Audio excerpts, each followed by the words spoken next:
You know, sometimes we make really dumb decisions in life. Like unbelievably stupid.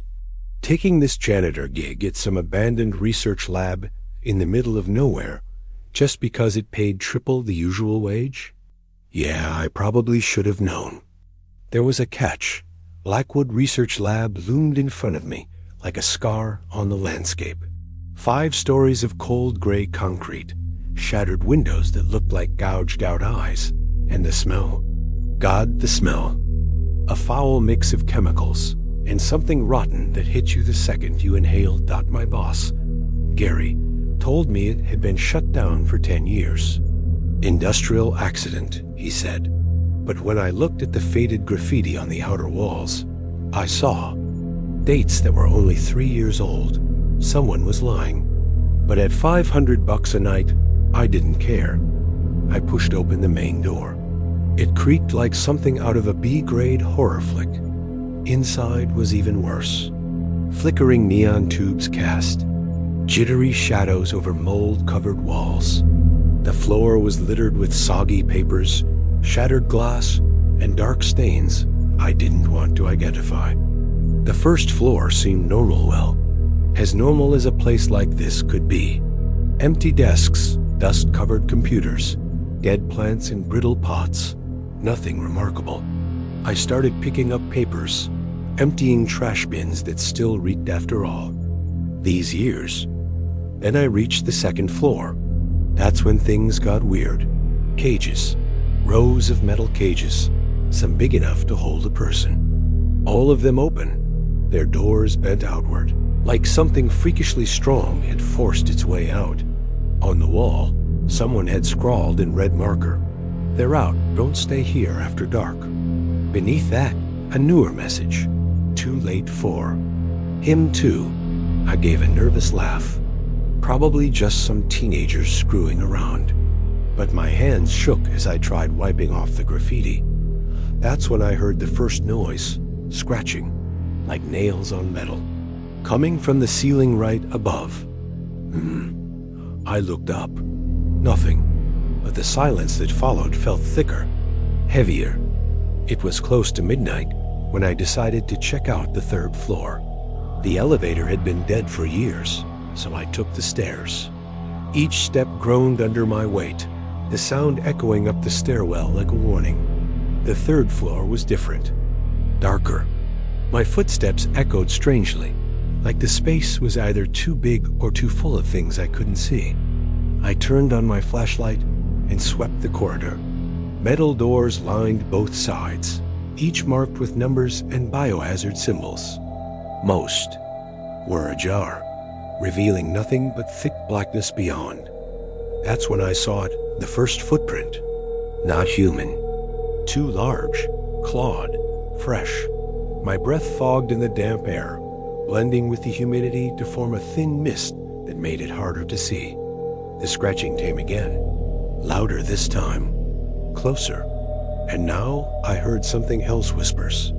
Several voices, murmuring at once in a language I didn't recognize. I backed toward the stairwell, but the door slammed shut with a metallic clang. I yanked on the handle. Nothing. I was trapped. The whispers grew louder. I picked a door at random and slipped into what looked like a lab. Broken lab benches, overturned microscopes, and everywhere, those same damn dark stains. On one table, I found a notebook. The pages were smeared with blood, but some were still legible. Dr. Sarah Chun. Date of the last entry. 3 years ago, not 10. Day 847. Subjects are growing more aggressive. Mutation is accelerating. We've lost control of Sector C. Day 850. Henderson is dead. They tore him apart. God, what have we made? Day 851. They're learning. They communicate. They mimic us. My flashlight began to flicker. In the deepening shadows, I saw something shift in the corner of the room. A crouched figure watching me. I shined the light in its direction. Nothing. But the smell, the stench of decaying flesh, was stronger than ever. Then the whispers stopped. The silence that followed was worse than the noise. The first scream came from the hallway, not human. It chilled my blood. Then came the footsteps, also not human. Something with too many legs skittering across wet tile. I killed the flashlight and ducked under a lab bench. My heart pounded so loud I was sure they'd hear it. Through the crack under the door, I saw a shadow pass. Tall, hunched, its limbs were too long. Dragging along the ground, it paused, sniffed, and spoke. Sarah. Sarah Chun. The voice was an amalgamation of human tones, like a dozen people speaking at once. It was the most terrifying sound I'd ever heard. We were looking for you, Sarah. Shit. They thought I was Dr. Chun. I looked at a badge Gary gave me, S-Chun, level 5 access. The bastard gave me the dead doctor's credentials. The creature scratched the door once, twice, and moved to the next one. I waited until it was gone before crawling toward the window. 5 stories up, too high to jump. And below, in the courtyard, they were everywhere. Dozens of them. I had one option left, the ventilation ducts.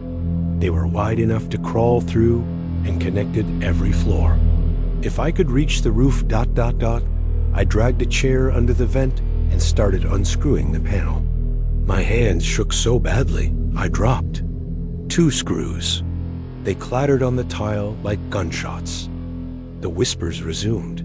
Closer, much closer. Sarah, we smell your scent? I pulled myself into the duct just as the door opened. I saw 3 shapes enter the room. I couldn't make out details, but their eyes, glowing green, far too many of them. The duct was a nightmare. Narrow, damp, the sharp corners tore at my clothes. And that stench of death, it got stronger the farther I went. Like something had died in there long ago. Behind me, I heard metal, twisting. They were entering the ducts too, and they were faster. The duct led me to the 4th floor, into what looked like a conference room. But this wasn't just a meeting space. The walls were plastered with photos, diagrams, autopsy reports. At the center, a massive photo of what had once been a man. Subject, Alpha, the plaque-red. But that thing in the picture, it wasn't human anymore. Gray, swollen skin, arms so long they dragged on the floor. A face covered in dozens of eyes, all staring in different directions. On a whiteboard, someone had written, Project Metamorphosis complete failure. Immediate evacuation required. And beneath it, in a different, fresher hand, they've learned to open doors. They've learned to speak. They've learned to lie. I heard something behind me. I turned. One of the creatures had emerged from the duct. It stood there, watching me with all its eyes. But something was wrong. It was smiling. A human smile. On something utterly inhuman. Double quotes. Hello, Sarah, it said in a perfectly normal voice. We've been waiting for you. You're not Sarah Chun, the creature said, its smile widening. But you wear her badge. You smell like her. You're afraid like her. I backed toward the window. What do you want? We want ... to understand. We were like you once. Human. But now we are ... more. It stepped closer, and I saw the grotesque details of its transformation. Its skin writhed as if something crawled underneath. Its nails had morphed into black claws, and when it spoke, I glimpsed several rows of jagged teeth. Dr. Chun created. U.S. She experimented on us, changed us. And now it let out a laugh, a chorus of voices all laughing at once. Now it's our turn to experiment. Behind it, more creatures slipped into the room. Some still bore traces of humanity. Others were far beyond that. We learned by dissecting her bit by bit. We learned how she thought, how she feared, how she begged. Very enlightening. The window. I had to reach the window. I grabbed a chair and hurled it at the creature with everything I had. It dodged effortlessly, but the distraction was enough. I made it to the window. The glass was thick, reinforced. I kicked it hard, over and over, until cracks spidered across. It's pointless to run, said another creature. We know this structure. Every corridor, every stairwell, every exit. I delivered one final kick. The glass shattered. Cold night air hit my face like a slap. 4 stories up, a narrow ledge ran along the wall, just wide enough to lead to the fire escape. You don't understand, said the first creature. We don't want to kill you. We want to study you, to understand how you work. And for that, it raised its claws. We need to open you up. I stepped out onto the ledge. The wind was fierce and the surface slick with moisture. One wrong move and I'd fall. Behind me, the creatures waited silent, patient. They knew I'd either fall or come back. The fire escape was 3 meters away. 3 meters that felt like a mile. I made it to the fire escape, but it was in awful shape. Rusted, unstable. Several steps were missing, and the whole thing shook with every movement. But I had no choice, Dot, as I descended. I glimpsed inside through broken windows. On every floor, creatures watched me, calm, waiting. They knew I had nowhere else to go. Dot, at the second floor. Part of the stairs collapsed. I had to jump to a windowsill and drop into a dumpster below. The stench was horrific, but I was alive. I ran to my car. All 4 tires were slashed. On the windshield, smeared in what looked like blood, were the words, "We know where you live, Sarah." The lab towered behind me like a monument to nightmares. In each window, eyes glowed in the darkness. How many were there? How many people had? They changed? I started walking. The nearest town was 10 miles away, 10 miles of dark road, haunted by the feeling that I wasn't alone. I'd barely gone a couple of miles when I heard something behind me. Not footsteps, something bounding. Leaping from tree to tree, I ran. The forest on either side was thick, black, perfect for an ambush. I heard branches snap, leaves rustle. They were tracking me, staying just out of sight, double quotes, Sarah, A voice whispered from the left, "Why are you running?" Another from the right, "We just want to play." I kept running. My lungs burned. My heart threatened to explode. But the voices closed in. Now I could see them, shapes darting between trees, flanking me like wolves. One landed in front of me. Under the pale moonlight, I saw that it had once been a woman. Now its arms were too long, fingers tipped with claws, neck grotesquely stretched. "Hi, Sarah," it said, cocking its head. "You run fast." But not fast enough. Others emerged from the forest, surrounding me, smiling. Then I saw it, a light in the distance. A house isolated, but real. A lit window. I charged straight through their circle. One of them slashed my arm, tearing skin and fabric, but I didn't stop. The pain only fueled me. The house was closer. Then I thought, a wooden farmhouse with a porch. I pounded on the door like a madman. "Help, please, open up." The door opened. An old man stood there, holding a shotgun. He looked at the blood on my arm, then past me, toward the forest. "My God," he murmured, "they're back." He yanked me inside and slammed the door. The house was fortified planks across windows, locks on every door, weapons in every corner. "You know what those things are?" I asked. "My name's Tom Bradley. I used to be security at the lab. I was there when it all went to hell." He glanced through a crack in the boarded window. "They come back every night, looking for someone named Sarah." Tom handed me a mug of coffee. His hands trembled. Dr. Chun was brilliant, but obsessed. She wanted to make enhanced humans, super soldiers. Government funded her work. Outside, something scratched at the walls. Not one thing, many. First, it worked. Stronger, faster. But then, the mutations didn't stop. A thud hit the door. Then another. They evolved a collective mind. They share thoughts, memories. They found out Sean lied covered up the extent of the mutations. A voice echoed from outside the door. Tom, we know you're in there. And Sarah ... she's with you. Tom checked his gun. They've left me alone until now. But with you here and that badge, he stared at me. They'll do whatever it takes. The scratching grew louder. Now it came from the roof, too.